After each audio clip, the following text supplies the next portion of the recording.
যেদিকে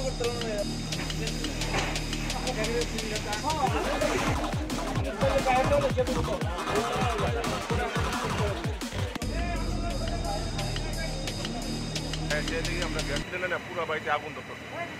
তারপরে সদস্য দিয়ে আমরা আগরতলা হেডকোয়ার্টার খবর দিচ্ছি। আগরতলা থেকে একটা ট্রান উঠেছে ওয়াটার বাজার, আর আমরা গাড়ি নিয়ে আগুন আয়ত্ত আনছি আমরা। ক্ষয়ক্ষতি কীরকম হবে? এটা ক্ষয়ক্ষতি একবার মালিকের সাথে আমরা কথাবার্তা করবো, মালিকের সাথে কথাবার্তা বলে জানা যাবো ক্ষয়ক্ষতির পরিমাণ কতটুকু হয়েছে, কি আসবে। টিনের পর দুইটা আর পার্টিশন দেওয়ার না। গ্যাসের থেকে সিলিন্ডার জ্বালানো আছে, চুলা জ্বালানো আছে, ঠিক হয়েছে। এটা ঠিক করে পারতেছি না, আমি তো ঘরে আসতাম না, আমরা কি আসতাম না, বাবা আসতাম না, আমি আসতাম। কয়টা সিলিন্ডার কি ব্রাস্ট হয়েছে? একটা ব্রাস্ট হয়েছে।